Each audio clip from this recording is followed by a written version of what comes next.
الرحيم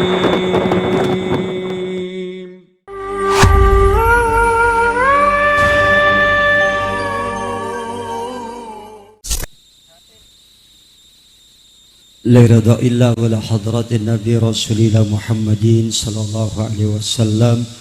الفاتحة. السلام عليكم ورحمة الله وبركاته.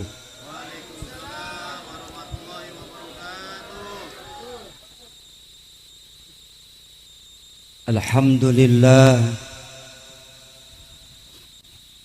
والصلاة والسلام على رسول الله سيدنا ومولانا محمد بن عبد الله وعلى آله وصحبه ومواله. لا حول ولا قوة إلا بالله. أما بعد. رب اشرح لي صدري ويسر لي أمري واحلل عقدة من لساني يفقهوا قولي. يقول الله تعالى في القرآن الكريم: أعوذ بالله من الشيطان الرجيم. بسم الله الرحمن الرحيم. ما كان محمد أبا أحد من رجالكم ولكن رسول الله وخاتم النبيين وكان الله بكل شيء عليما. صدق الله العظيم. Hadratal muhtaramin, para alimil ulama, guru-guru kita tercinta yang hadir sangat banyak, yang mohon maaf tidak saya absen satu-satu, namun insya Allah tidak mengurangi takzim dan hormat saya. Terutama yang sama-sama kita muliakan guru kita, guru saya Kiai Haji Habibi LC, qori kita yang sama-sama kita hormati, ketua panitia dan segenap jajaran panitia, Bapak Ketua RT dan Bapak RW, pejabat pemerintah setempat, tokoh agama, tokoh masyarakat, tokoh pemuda, tokoh adat, tokoh baju, tokoh celana, dan tokoh-tokoh yang lain. Hadirin jamaah sekalian, adik-adikku tim hadrah yang saya banggakan, para sesepuh, bini sepuh, dan semua jemaah yang hadir malam ini, mudah-mudahan kita selalu berada di dalam lindungan Allah Subhanahu wa taala. Tidak lupa Sahibul Bait Bapak Haji Sumarno, alhamdulillah bersyukur kepada Allah Subhanahu wa taala malam ini atas izinnya, atas nikmatnya, berupa nikmat hidayah dan taufiknya, berupa nikmat sehat walafiat, terutama nikmat iman dan Islam. Kita semua terpanggil malam ini menghadiri acara peringatan mauludnya Nabi kita Muhammad sallallahu alaihi wasallam,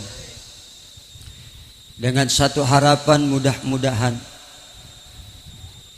dengan peringatan maulid semakin bertambah kecintaan kita kepada Allah dan kepada Rasulullah, semakin istiqomah ibadah kita, semakin mantap keyakinan dan keimanan kita, dan mudah-mudahan kita semuanya diberikan Allah Subhanahu wa taala kekuatan lahir dan batin di dalam menjalani kehidupan yang penuh dengan ujian dan cobaan.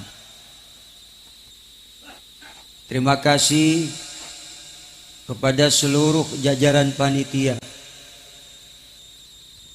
yang langsung datang ke rumah mengundang. Alhamdulillah, malam ini kita dipertemukan Allah lewat acara maulid malam ini. Semoga silaturahim kita akan semakin memperkuat ukhuwah Islamiyah di antara kita. Amin ya rabbal. Alhamdulillah, dalam perjalanan menuju ke lokasi ini diberikan kelancaran oleh Allah, tidak ada suatu halangan. Saya datang tidak sendiri, bersama keluarga, istri, anak, cucu, dan mantu. Doakan mudah-mudahan jadi istri, anak, cucu, mantu yang soleh dan solehah. Hadirin jamaah sekalian yang dirahmati Allah Subhanahu wa ta'ala. Bapak-bapak udah siap semua? Pak, udah siap semua? Ibu-ibu udah siap semua?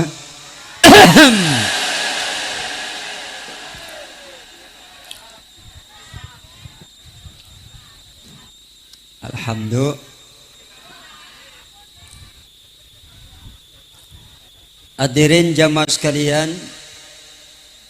peringatan Maulid Nabi Muhammad sallallahu alaihi wasallam 1447 Hijriah 2025 Masehi dengan tema memperkuat iman dan ketakwaan kepada Allah serta meningkatkan kecintaan kita kepada Nabi kita Muhammad sallallahu alaihi wasallam, Majelis Nurul Qalbi Jakarta Utara, dan juga Taman Pendidikan Al-Quran Darul Islah.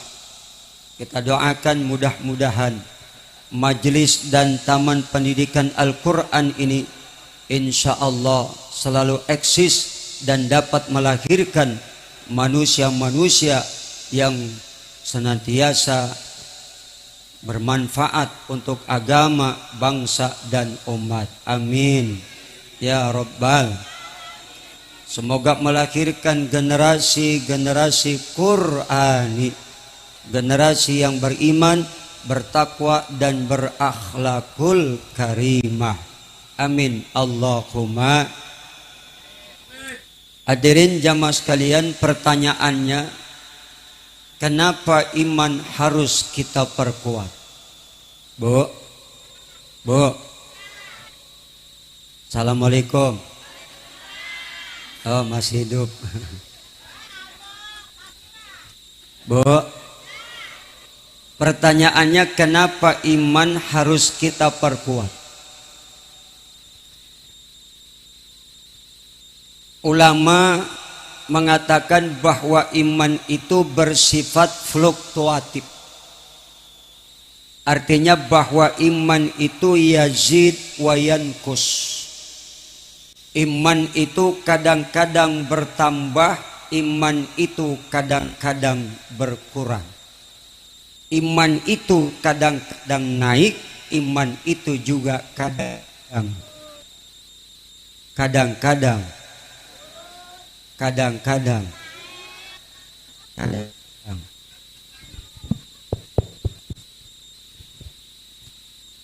Maka penting sekali untuk mengetahui bagaimana cara agar kita bisa menjaga iman supaya tetap istiqomah. Ya Pak? Ya Pak? Apaan? Iman itu adalah sesuatu yang harus diperbaharui. Jadidu imanakum, perbaharuilah imanmu biqauli la ilaha illallah. La ilaha La di sini la nafiyah lil jinsi, menafikan segala jenis kekuatan. La model begini punya amal namanya inna tansibul isma wa tarfa'ul khobar, menasobkan isim, maka isimnya disebut ismul la ilaha mabniun alal fathi. Kalau ada mubtada pasti ada khobarnya. Mana khobarnya? Makhdhuf, tersembunyi. Jadi asalnya la ilaha haqqun illallah. Tidak ada Tuhan yang hak untuk disembah illa adatul istisna. Illallah, kecuali nyaut ngapa Pak? Bujuk deh Pak, ini orang apa memedik ya? Illallah, kecuali Allah.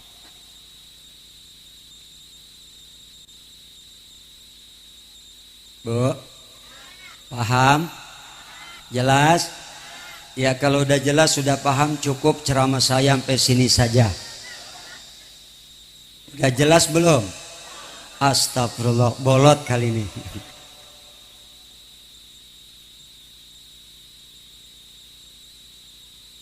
Saudara-saudara, sebagai makhluk Allah, kita ini kudu. Ngerti nggak orang sini kudu? Apa? Ya, wajib. Sebagai makhluk Allah, kita ini kudu wajib memiliki iman dan ketakwaan, agar jalan hidup kita ini selalu terarah dan kita mampu melaksanakan perintah Allah dengan sebaik-baiknya. Betul? Betul. Iman itu nggak bisa dibiarkan begitu saja. Sebab kalau iman diabaikan, maka akan berisiko mengalami kemunduran yang disebut dengan future. Apa? Apa? Paham kagak lo ini? Pokoknya itu dah ya, dengerin aja dah. Maka bila salah satu dari dua hal ini ya, tidak berjalan beriring bergandengan tangan, maka tentu kita akan terjerumus kepada kemaksiatan. Na'udzubillah min. Karena itulah pendidikan etika dan moral serta ilmu pengetahuan agama harus selalu kita tingkatkan, harus selalu kita amalkan. Amin ya Rabbal. Lalu bagaimana caranya supaya iman kita semakin kuat, ketakwaan kita semakin mantap? Maka harus ditopang dengan ibadah. Apa amalan pertama?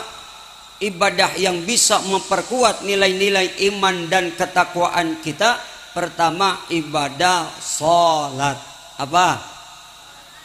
Ibadah salat. Ibadah itu dalam terminologi Islam suatu perbuatan positif yang dilakukan seseorang yang bermaslahat untuk dirinya, untuk orang lain, untuk bangsa, untuk agama, negara, dan seluruh isi jagat raya ini. Positif yang dimaksud positif menurut pandangan Allah dan Rasulnya. Maka topang yang pertama agar supaya iman semakin kuat dengan ibadah, pertama intinya adalah ibadah sholat. Sholat ini merupakan dialog kita kepada Gusti Allah Subhanahu. Makanya jaga sholat kita yang 5 waktu ini, jangan sampai kita tinggalkan. Sebab sholat merupakan tiangnya agama. As-sholatu imaduddin, salat itu tiangnya agama. Siapa orang mendirikan setan itu musuh utama kita, bahkan musuh yang nyata, kata Allah. Innahu lakum aduwwum, musuh yang nyata, tapi curangnya setan gak kelihatan dengan kasat mata. Iya enggak? Tapi ada setan yang berbentuk jin, ada setan yang berbentuk manusia. Bini Pak kadang-kadang bisa jadi setan. Pak, bini kadang-kadang bisa jadi setan. Kalau setan itu bahasa Betawi kan memedi. Bini kadang-kadang bisa jadi memedi, kadang-kadang bisa jadi bidadari. Bini, Pak, bini kadang bisa jadi memedi, kadang-kadang bisa jadi bidadari. Mana bini yang bisa jadi memedi, yang kadang-kadang selalu aja Pak menghalang-halangi ibadah suami.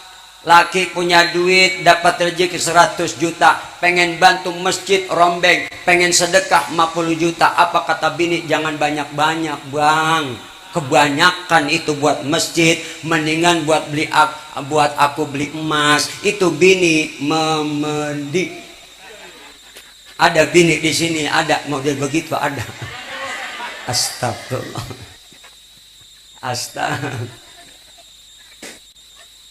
Mudah-mudahan bini di sini solehah semua. Ini kelihatan nih wajah-wajah solehan, terang-terang. Emang apa terang? Lampunya terang. Tapi kalau aku perhatikan sih ini wajah-wajah penuh, wajah-wajah penuh ini,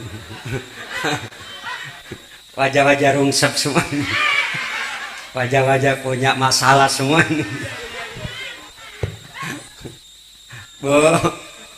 Bu, punya masalah nggak? Masalah itu baik apa buruk? Hah? Tergantung bagaimana cara kita menyikapinya, betul kagak? Betul nggak? Ya setiap kita ini orang yang mengaku beriman pasti diuji oleh Allah. Tidak akan dibiarkan berkata amantu billah, aku beriman, sementara tidak diuji. Semua kita yang mengaku beriman diuji oleh Allah. Dan ujian kita ini masing-masing beda. Bu, nih ibu, bu. Nih yang lagi ceramah, saya yang lagi ceramah. Ibu, menurut ibu saya punya masalah nggak? Nabi aja pun sendiri, Nabi kita punya masalah, betul nggak? Bahkan masalah Nabi jauh lebih berat ketimbang masalah kita umatnya. Kalau kita sekarang ulama, dai, mubalik, dakwah enak, nggak punya mobil dijemput, betul nggak? Betul nggak? Punya mobil bawa dewek, pakai sopir, nanti pulang ceramah dikasih berkat, dikasih enak nggak? Nabi masalahnya lebih berat ketika dakwah. Dicaci, dimaki, dilempari batu, dilempari kotoran. Luar biasa masalah Nabi. Apalagi Nabi memikirkan kita umatnya. Betul nggak? Memikirkan penderitaan umatnya. Nabi itu nggak rela kita umatnya menderita. Maka masalah Nabi lebih banyak ketimbang kita umatnya. Waktu Nabi dakwah, nyawa ancamannya. Betul? Maka setiap kita yang mengaku beriman pasti diuji iman kita. Supaya makin kuat jangan tinggalkan ibadah sholat. Ahasiban nasu ayyutraku ayyakulu amanna. Kendor amat ini nyautnya. Pak, udah tua-tua Allah diajari. Nyaut ngapa? Ibu-ibu jawab ya bu. Nih ibu ntar yang gak jawab aku doain suaminya kawin lagi. Yang perawan gak jawab aku doain gak laku-laku. Tapi kalau bapak-bapak sih ada yang gak jawab gak apa-apa, CS kita pak.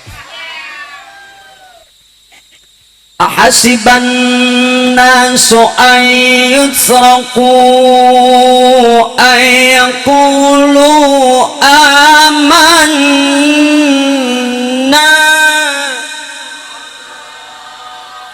wa kum la yuftanun. Kepaksanya takut laki pada kawin. Adakah manusia menyangka, mengira bahwa mereka dibiarkan berkata aku beriman sementara nggak diuji imannya? Semua kita yang mengaku beriman diuji iman kita, betul nggak? Dari zaman Nabi Adam sampai Nabi akhir zaman, setiap kita yang mengaku beriman semua diuji iman kita. Asyadun nas bala'an al-anbiya. Sedangkan manusia pertama yang paling berat ujiannya adalah pertama nabi-nabi. Siapa? Nabi-nabi yang paling berat ujiannya. Kemudian siapa lagi? Tsummal ulama. Para ulama. Tsummal amsal fal amsal. Setelah ulama, kemudian kita ini, siapapun yang mengaku beriman kepada Allah, diuji iman kita. Semakin tinggi kadar iman seseorang, ujian makin berat. Ada yang diuji dengan kesenangan, ada enggak? Ada enggak? Duit loba, sawah lega,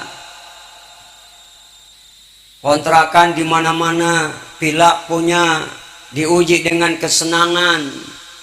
Ada juga yang diuji dengan kesusahan, ada yang diuji dengan kekayaan, ada yang diuji dengan kemiskinan, ada yang diuji dengan sehat, ada yang diuji dengan sakit, betul.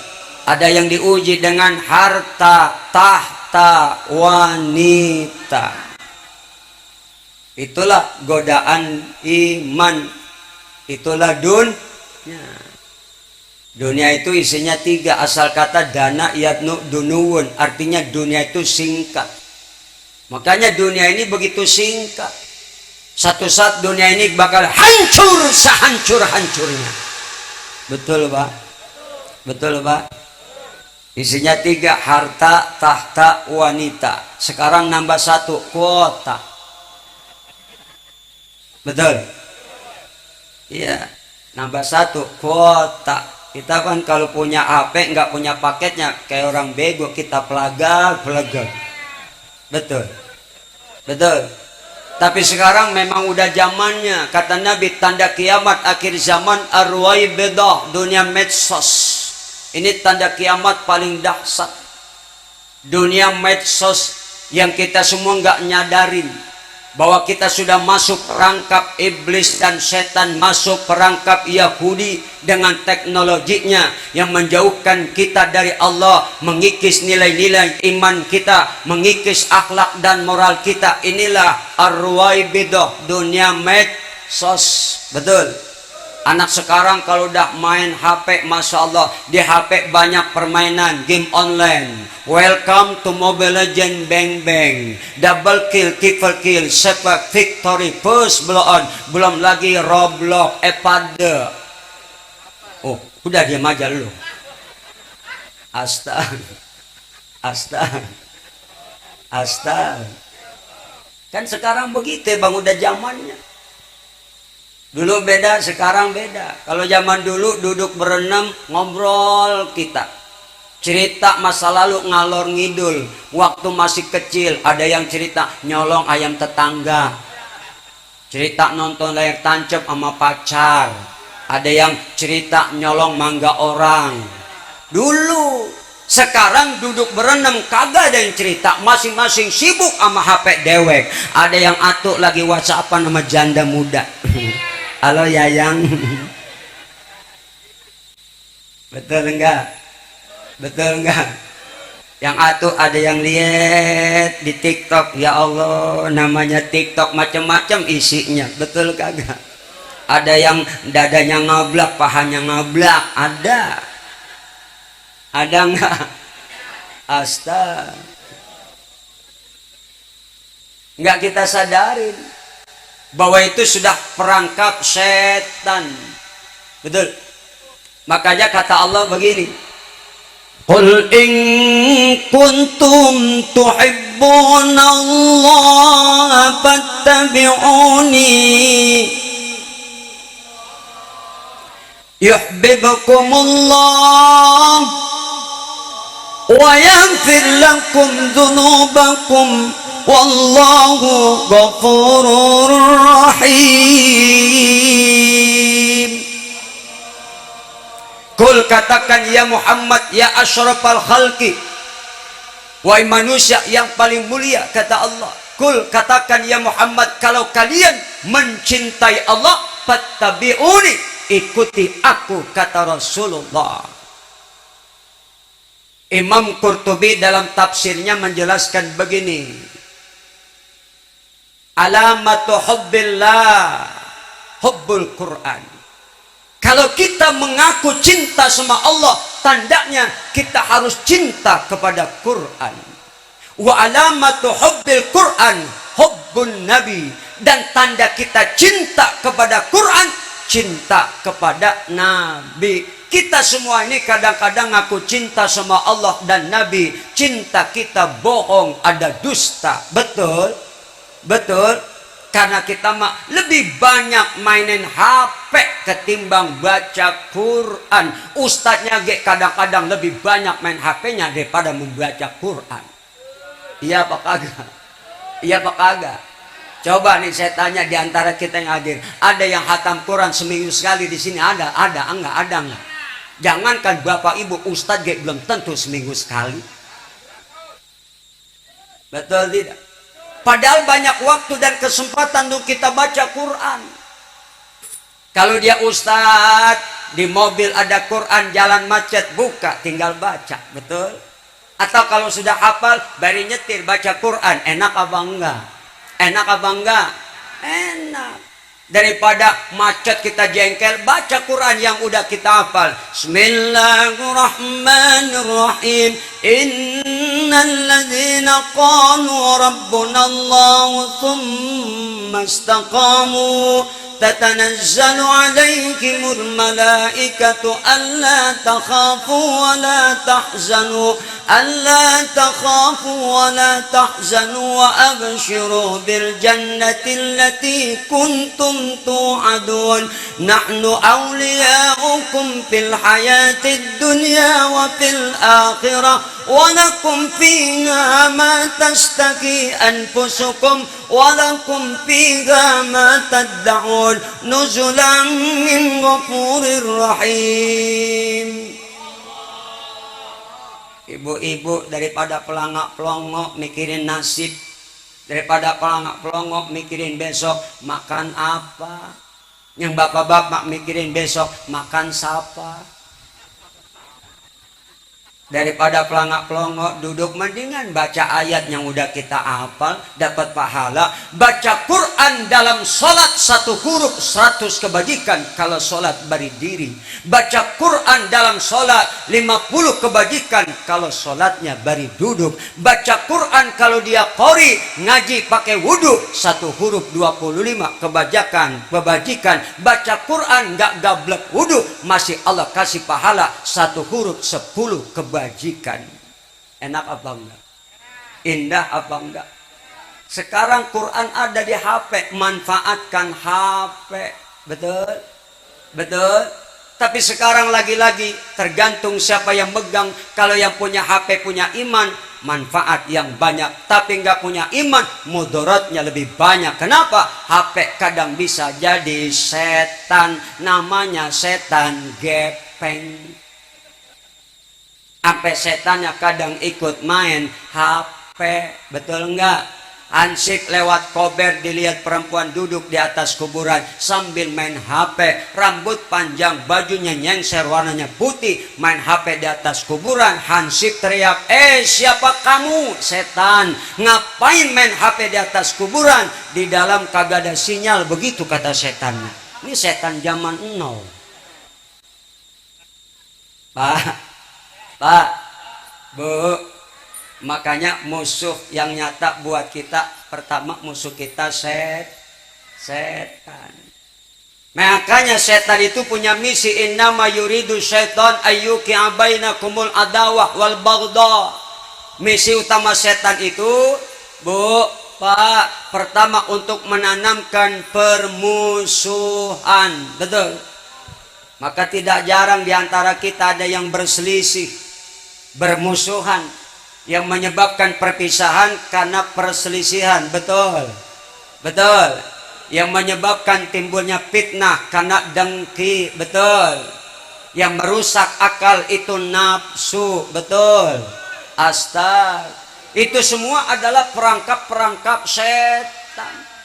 Kadang ada laki bini bermusuhan, itu godaan setan. Kalau sampai laki bini bercerai gara-gara masalah kecil jadi gede, itu setan dapat penghargaan dari dedengkotnya, namanya iblis. Iblis itu dedengkotnya setan yang dulu bernama Azazil, yang sujudnya 20.000 tahun kepada Allah, memimpin malaikat ruhanin dan kerubin 80.000 tahun, ahli sejarah, ahli hadis, ahli ibadah, ahli Quran. Itulah iblis. Kita mah nggak ada apa-apanya ibadah kita dibanding iblis. Betul.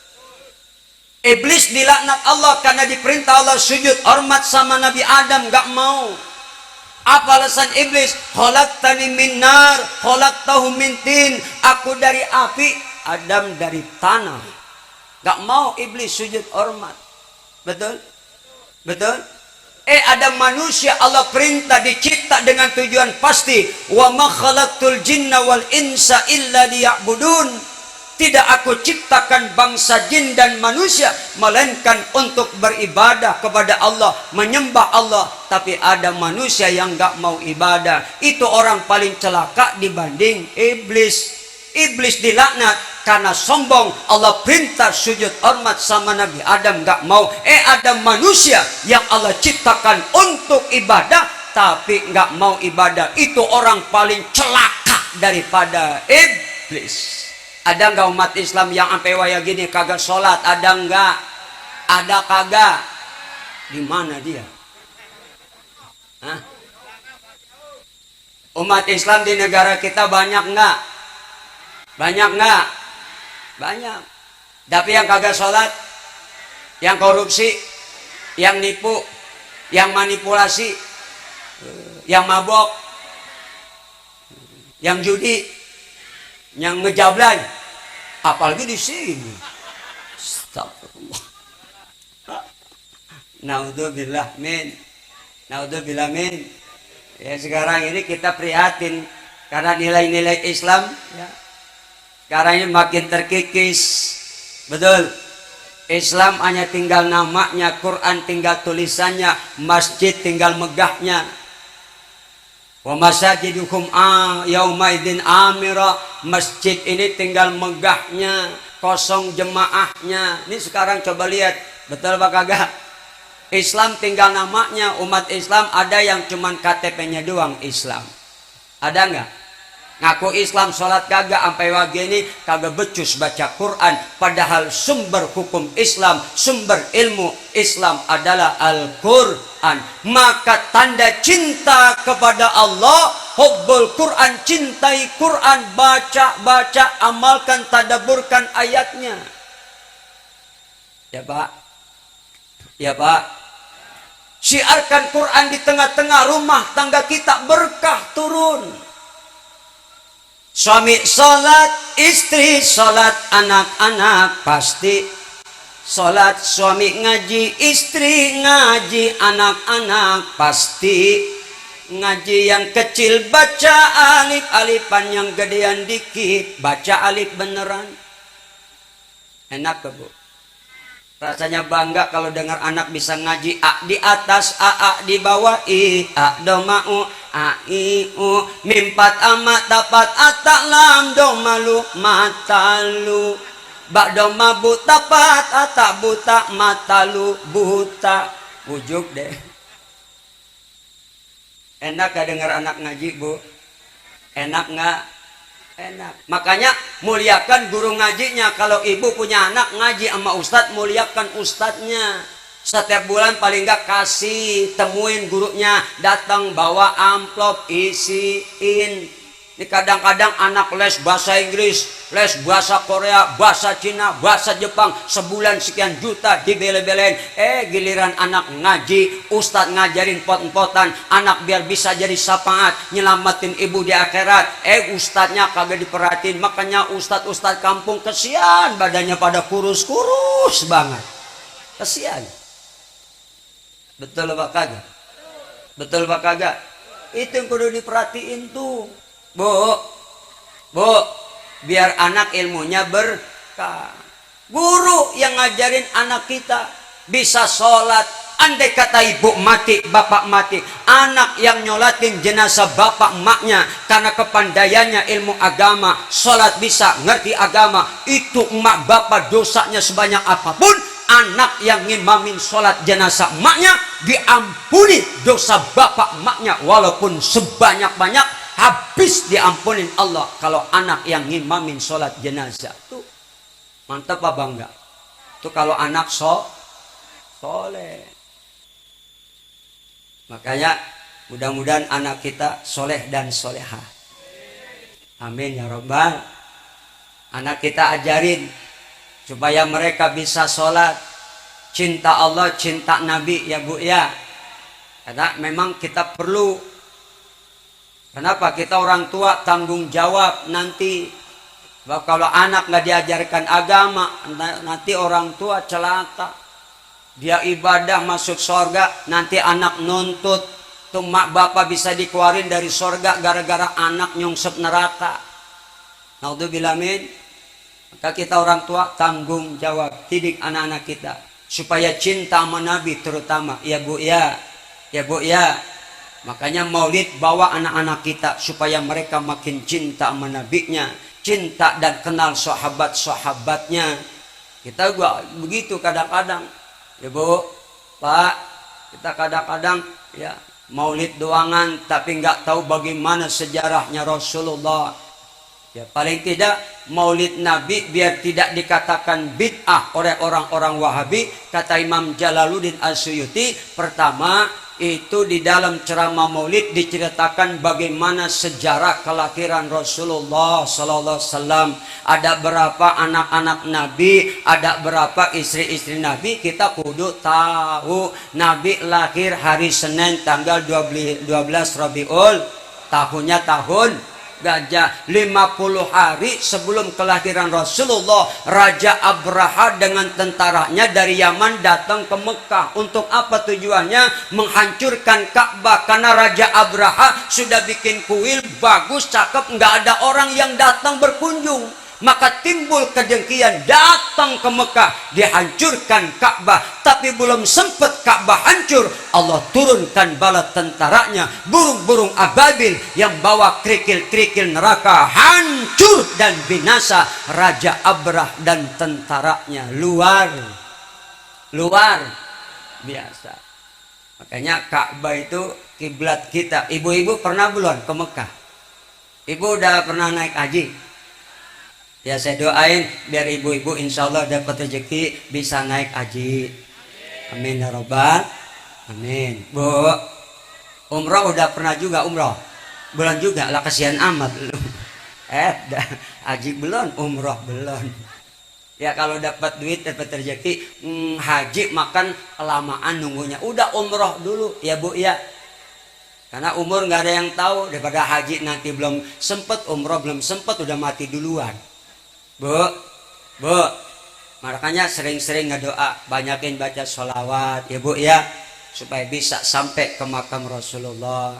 Baca surat Al-Waqiah pagi sore biar kemudahan rezeki bisa berangkat haji. Amin. Udah Pak Ustadz Waqiah pagi sore udah, cuman belum dapat rezeki, tambahin lagi surat Alam Nasroh, tambahin. Udah Ustadz Alam Nasroh cuman belum dapat rezeki. Udah terakhir baca surat Tanah dah. Ya itu dah, baca surat Tanah, jual, nanti laku setorin. Kalau haji kelamaan berangkat umroh, insya amin ya Rabbal. Enak di sana bisa ziarah ke makam Rasul. Kita bisa tahu bagaimana dulu tempat Rasulullah menerima wahyu di guanya. Bu, kita bisa ziarah ke Ma'la, di sana banyak ya makom-makom yang luar biasa dari nabi-nabi kita. Bahkan Sayyidatuna Khadijah itu makomnya di Ma'la, istri pertama Rasulullah, namanya Siti Khadijah, janda kaya, janda kaya, habis kekayaannya buat Nabi, berdakwah, menegakkan kalimat Allah, menegakkan agama. Sebanyak apapun duitnya tuh Siti Khadijah, janda kaya, habis tuh janda Khadijah zaman dulu. Bedanya Khadijah zaman sekarang nih, kalau Khadijah zaman dulu kaya, duitnya habis buat Nabi berdakwah. Kalau janda Khadijah sekarang duit laki habis buat ke mall. Itu bedanya. Pak, Nabi wafat pun hari Senin, tanggal 12 Rabiul. Ada nggak orang yang lahir matinya begitu? Nggak ada. Kita mah lahir Senin, kadang matinya Sabtu, betul nggak? Lahir Minggu, matinya Selasa. Nabi lahir Senin, wafatnya juga hari Senin. Maka kelahiran Rasulullah ini ya hari di mana Allah Subhanahu wa taala memperkenalkan risalahnya yang agung melalui manusia yang paling agung. Makanya pantas kalau kata Allah dalam Quran, innallaha wa malaikatahu yusholluna alan ya ayyuhalladzina amanu shollu alaihi wasallimu tas. Ini ayat mengandung dua poin. Pertama poin khobariyah, informasi. Yang kedua insya'iyah, mengandung perintah. Jadi Allah mengabarkan bahwa Allah dan malaikat itu bersolawat. Bagaimana cara Allah bersolawat dan malaikat? Ruhul Bayan menjelaskan Allah bersolawat itu dengan cara pertama bita'zim, mengagungkan baginda Nabi, birrahmah, dengan cara merahmati Nabi. Kalau malaikat bersolawat caranya biddu'a wal istighfar, dengan mendoakan Nabi dan selalu memintakan ampun untuk baginda Nabi. Nah kalau kita bersolawat kepada Nabi sebagai tanda cinta, kita baca solawat. Kita baca solawat macam-macam. Bahkan jumlahnya ada 12.000. Dari sekian banyak solawat yang jumlahnya 12.000, ada satu solawat yang Allah paling suka. Namanya solawat Ibrahimiyah. Ada nggak? Ada nggak? Solawat Ibrahimiyah ada nggak Bu? Apa enggak? Suka dibaca enggak? Kadang-kadang ibu-ibu yang sering dibaca dalam sholat tapi nggak tahu sholawat itu namanya sholawat Ibrahimiyah. Kalau ditanya apa enggak, padahal dia baca dalam sholat ketika tahiyat. Allahumma sholli ala sayyidina Muhammad wa ala ali sayyidina kama shallaita ala sayyidina Ibrahim wa ala ali sayyidina wa barik ala sayyidina Muhammad wa ala ali sayyidina kama barakta ala sayyidina Ibrahim wa ala ali sayyidina Ibrahim fil alamina innaka hamidum. Itu namanya sholawat Ibrahimiyah. Kenapa kok ada sholawat Ibrahimiyah? Nabi Ibrahim ini termasuk uswah, karena dari 124.000 nabi terpilih menjadi 313. Dari 313 terpilih lagi menjadi 25. Dari 25 terpilih menjadi 2 uswah. Qad kanat lakum uswatun fi Ibrahim. Nabi Ibrahim menjadi uswah. Yang kedua uswatun hasanah adalah Nabi kita Muhammad sallallahu alaihi. Kemudian terpilih lagi menjadi ulul azmi. Pak, satu ketika Nabi Ibrahim mimpi masuk surga. Lihat dalam sorga, semua cabang-cabang dalam sorga itu bertuliskan kalimat La ilaha illallah Muhammadur. Nabi Ibrahim minta sama Allah, ya Rabb, sandingkan nama aku dengan nama kekasihmu. Karena di dalam sorga tersebut nama Allah bersanding dengan nama Nabi Muhammad. Maka Nabi Ibrahim pun meminta kepada Allah, sandingkan namaku dengan nama kekasihmu baginda Muhammad. Maka turunlah sholawat Ibrahimiyah. Itu yang sering kita baca tuh dalam sholat. Maka sholawat ini perintah Allah, ya ayyuhalladzina amanu sallu alaihi. Allah nyuruh kita bersolawat. Allah yang nyuruh, maka solawat bisa wajib hukumnya dalam sholat. Tasyahud terakhir nggak baca solawat nggak sah. Seorang khatib ketika khutbah nggak baca solawat nggak sah. Sholat jenazah nggak baca solawat nggak sah. Maka solawat itu bisa jadi wajib, bisa juga jadi sunnah. Maka wujud cinta kepada Rasulullah buktikan dengan kita memperbanyak solawat. Insya yuk kita solawat yuk. Mau nggak? Yuk kita solawat yuk bareng-bareng. Saya duluan apa ibu duluan? Bu, yuk kita sholawat. Allahumma sholli wa sallim wa barik. Salatullah salamullah ala toha rasulillah.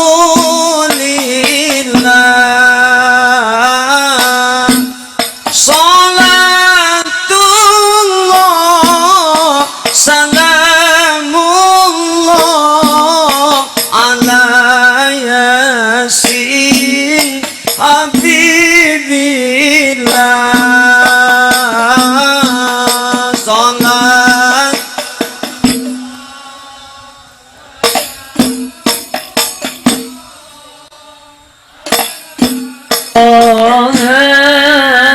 Rasulillah. Salatullah salamullah ala yasin habibillah. Ya Rasulullah, ya Habiballah, ya Rasulullah, ya Habiballah. Muhammad ibni Abdillah, Muhammad ibni Abdillah, Muhammad Abdillah, Muhammad ibni Abdillah. Ya Rasulullah, ya Habiballah, ya Rasulullah,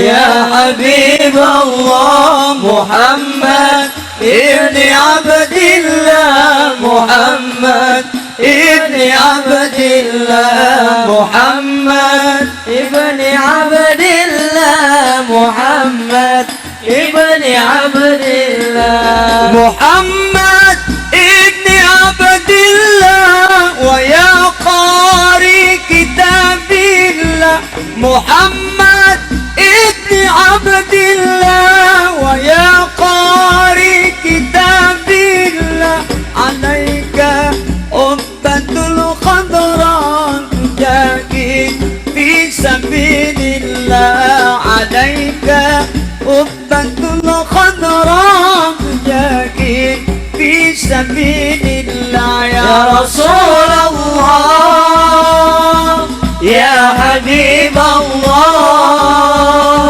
ya Rasulullah, ya Habiballah. Muhammad ibni Abdillah, Muhammad ibni Abdillah, Muhammad ibni Abdillah, Muhammad ibni Abdillah. Enak bu, banyak-banyak sholawat biar dapat syafaat. Amin. Nanti ketika semua kita dikumpulkan di padang mahsyar sekian lama,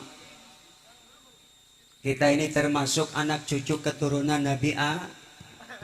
Nanti minta syafaat kepada Nabi Adam. Wahai Nabi Adam, anta abul bashar, isfa' lana. Ya Nabi Allah Adam, engkau bapak manusia, beri kami syafaat. Nabi Adam nggak mampu ngasih syafaat. Kenapa? Pernah ya melakukan sesuatu yang tidak sepantasnya dilakukan, bukan kesalahan. Nabi nggak ada yang pernah berbuat salah. Semua nabi maksum. Melanggar larangan Allah, makan buah khuldi bukan merupakan satu kesalahan, tapi sesuatu yang tidak pantas dilakukan seorang nabi. Sehingga dengan pelanggaran tersebut Allah keluarkan dari sorga. Nabi Adam, Siti Hawa, juga iblis dikeluarkan dari sorga karena iblis yang sudah menggoda Nabi Adam. Mula-mula sih Nabi Adam nggak mampu iblis menggodanya. Tapi akhirnya iblis pintar merajut Siti Hawa. Akhirnya Siti Hawa menggoda Nabi Adam karena demi cinta dan kecantikan. Akhirnya Nabi Adam pun tergoda. Adam, aku lagi ngidam. Itu enak kalau buah dimakan. Nggak boleh neng. Kata Allah nggak boleh. Ya Allah, perempuan kalau udah begitu lemes kita. Benerin. Buktinya Nabi Adam lemes sampai akhirnya ikut makan buah khuldi. Betul. Datang kata Nabi Adam, ya, mintalah kalian syafaat kepada Nabi Allah Nuh.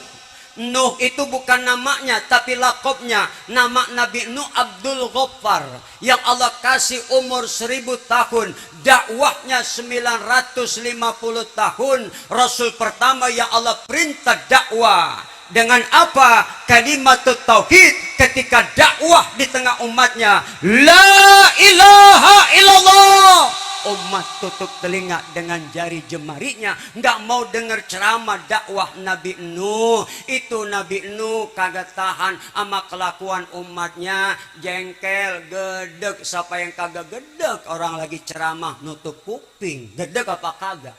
Lah kita aja kalau lagi ceramah, ibu-ibu ceramah dewek, gue juga gedek. Bu, Nabi Nuh, la ilaha illallah. Itu umat tutup telinga dengan jari jemari. 950 tahun dakwah, umat kagak nambah-nambah. Eta kenek bahasa Koreanya. Iya, kagak nambah-nambah bu. Enakan zaman sekarang jadi baru ustadznya pengikutnya ada banyak. Betul. Buka majelis, rame ustadz zaman sekarang mah. Nabi Nuh dakwah 950 tahun, umat kagak nambah-nambah, cuma 80 aja. Itu kayak udah aki-aki sama nenek-nenek. Pak, umurnya 1000 tahun. Umurnya 1000 tahun. Tapi ketika malaikat ya merasa kagum dengan umur Nabi Nuh, apa kata malaikat? Ya atwalal anbiya'i umran kaifa wajadtal hayat? Wajadtul hayat kadarin laha babani, dakhaltu min ahadihima wa kharajtu minal akhar. Kata malaikat, Nabi Allah yang umurnya paling panjang, bagaimana engkau merasakan nikmatnya hidup dengan umur yang panjang? Apa kata Nabi Nuh? Jawabnya, Pak, wajadtul hayat kadarin laha babani. Aku merasakan hidup dengan umur panjang bagaikan punya rumah 2 pintu. Aku masuk dari salah satu pintu, keluar dari pintu yang lain. Artinya apa? Nabi Nuh dengan umur yang begitu panjang ditanya oleh malaikat bagaimana nikmatnya hidup dengan umur yang sangat panjang. Tapi kata Nabi Nuh, begitu singkat hidup ini kayak orang masuk rumah, masuk dari pintu depan, keluar pintu belakang. Itu pintu depan sama pintu belakang panjang apa kagak jaraknya? Panjang enggak? Berapa menit? Bapak punya rumah, masuk dari pintu depan, ada pintu belakang. Dari pintu depan keluar pintu belakang kira-kira berapa menit? Itulah dunia. Begitu singkat kata Nabi Nuh. Tapi Nabi Nuh ketika diminta syafaat nggak sanggup. Kenapa? Nabi Nuh pernah mendoakan umatnya supaya dihantam musibah. Karena setiap nabi-nabi punya doa andalan. Tapi Nabi Nuh doanya keluar juga gara-gara jengkel, umatnya membangkang. Maka Allah kabulkan. Akhirnya turun bencana, angin bertiup kencang, hujan turun. Begitu terdengar suara menggelegar,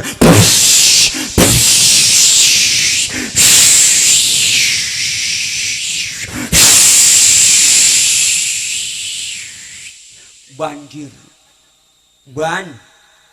Air menggunung. Air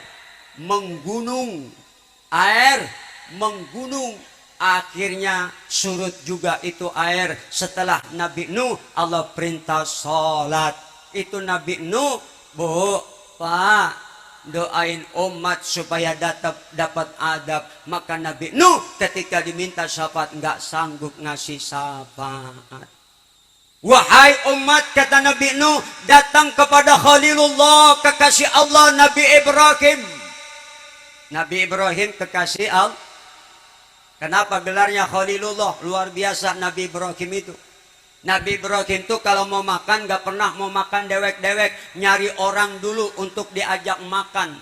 Sampai apa? Jauh bermil-mil, berkilo-kilo. Itu orang diajak makan tuh. Nabi Ibrahim tuh luar biasa. Gak mau makan dewek-dewek. Ada nggak di antara kita kalau masak enak ngajak orang makan? Ada nggak? Ada nggak? Nggak ada. Besok kita contoh Nabi Ibrahim, Ibu ya. Ibu masak enak, undang tetangga, undang saudara, sini makan. Itulah sifat Nabi Ibrahim. Begitu cintanya kepada orang, sehingga kalau makan nggak mau dewek-dewek. Nabi Ibrahim nggak sanggup. Kenapa? Pernah berbohong walaupun dalam kebenaran. Berbohong 3 kali. Apa bohong yang pertama? Ketika dihancurkan berhala-berhala yang dibikin oleh Raja Namrud, dihancurkan berhala-berhala tersebut, disisain berhala yang paling gede. Ketika itu Raja Namrud marah. Siapa yang menghancurkan Tuhan-Tuhan kita? Ibrahim. Panggil Ibrahim. Dipanggil Ibrahim. Dipanggil Nabi Ibrahim alaihissalam. Ditanya, "Oi Ibrahim, apa engkau yang menghancurkan Tuhan-Tuhan kami?" Enggak. Nabi Ibrahim bohong. Nabi Ibrahim bohong. Tapi dalam kebenaran enggak. Tanya aja sama berhala yang paling gede. Itu kampaknya nyangkut di leher. Gile lu. Mana mungkin dia bisa ngomong. Lu yang lebih gile. Orang Tuhan patung disembah. Nabi Ibrahim bohong. Tapi dalam kebenaran. Yang kedua, ketika Nabi Ibrahim, istrinya cantik yang bernama Siti Sarah. Nabi Ibrahim itu kan berbini 2. Bini pertama Siti Sarah, yang kedua Siti Hajar. Nikah sama Siti Sarah, nggak punya anak selama 87 tahun. Dalam kitab itu Nabi Ibrahim nggak punya anak. Begitu nikah, kata Siti Sarah, "Bang, abang nikah lagi dah bang dah."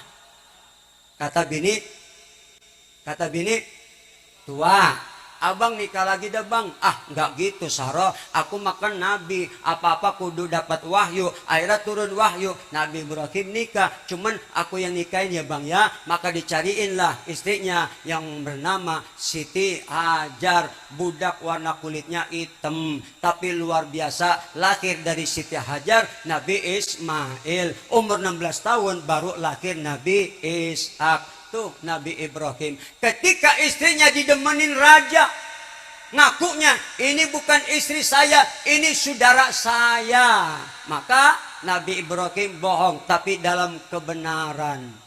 Pak, Nabi Ibrahim nggak sanggup ngasih syafaat. Akhirnya datang minta syafaat kepada Nabi Isa. Nabi Isa pun gak sanggup memberi syafaat. Akhirnya cuma satu Nabi dan Rasul yang mampu memberi syafaat. Cuma Nabi kita Muhammad Sallallahu Alaihi Wasallam. Mudah-mudahan kita semuanya dijadikan umatnya yang istiqomah. Terus cintai Nabi dengan kita membuktikan perbanyak sholawat. Karena ibadah di akhir zaman ini, ibadah yang paling luar biasa, ya cuma 2, istighfar dan sholawat. Kalau sholat kita belum tentu sholat kita diterima. Haji umroh kita belum tentu diterima. Karena kita banyak yang belum tahu syarat rukun wajibnya. Maka ibadah yang sudah pasti diterima, sholawat kepada Nabi kita Muhammad. Inilah nanti yang akan bisa menjadikan kita mendapat syafaat Rasulullah. Maka perbaiki sholat kita agar supaya kita mendapat rahmat Allah. Karena nanti masuk surga bukan karena sholat kita, bukan ibadah kita, tapi karena rahmat Allah subhanahu Ya, ibadah sholat kita mah nggak ada artinya dibandingkan nikmatnya surga. Betul, betul. Mudah-mudahan kita bisa memperbaiki sholat kita untuk menopang supaya iman kita semakin kuat, ketakwaan semakin meningkat. Takwa itu representasi dari kebaikan yang bermuara pada kebahagiaan dan pada akhirnya semua kita nanti dimasukkan ke dalam surga. Mudah-mudahan insya Allah panjang umur, hidup berkah, dan mudah-mudahan insya Allah kita semuanya diberikan Allah kekuatan lahir batin dan kesabaran. Liridha illa ala hadhihi niyah wa ala kulli niyatin salihah wa ila hadratin nabi al-fatihah. Alhamdulillah. Iyyaka na'budu wa iyyaka nasta'in. Shiratal mustaqim, shiratal ladzina an'amta 'alaihim ghairil maghdubi 'alaihim waladdallin. Amin. Semoga ada manfaatnya. Terima kasih. Bisa jumpa lagi di lain kesempatan. Buah kedongdong dibolak-balik biar rambut gondrong jadi mubalik. Buah kedongdong diloyang biar gondrong asal sembayang. Mendingan gondrong bisa ngaji, bisa ceramah daripada botak ngebecus ngaji. Alhamdulillah. Ayam pitik dimakan tikus, tikusnya naik loteng. Siapin plastik panitia, kalau berkat udah ada bungkus, nanti pulang saya tenteng. Ini bukan bilangin ngingetin. Bab kalau nggak diingetin berkat lupa, amplop lupa. Mudah-mudahan enggak, amin ya robbal. Ya, saya terima kasih kepada semua jemaah, terkhusus kepada panitia. Alhamdulillah bisa dapat silaturahim. Saya datang nggak minta apa-apa, cuma minta doa, duit sialan lu. Memang lu kira gue ustadz mata duitan. Kalau udah dapat doa, insya Allah nanti selesai ceramah, kita pulang, saya pulang, insya Allah saya pulang dapat ampunan. Ya lu sama aja. Insya Allah. Sekian, mohon maaf bil hidayah. Jangan pulang dulu ya Bu. Inti acara doa, bukan ceramah, doa. Karena doa mukhul ibadah, otaknya ibadah, itu doa ya Bu. Intinya doa. Kalau pulang duluan sebelum doa nggak dapat berkah. Makanya doa itu otaknya ibadah. Jadi kalau ada yang ngaji pulang duluan tuh berarti dia nggak punya otak. Betul nggak? Betul nggak? Ya, selesai doa baru kita pulang. Sekian, mohon maaf bil hidayah wa taufik. Wassalamualaikum warahmatullahi wabarakatuh.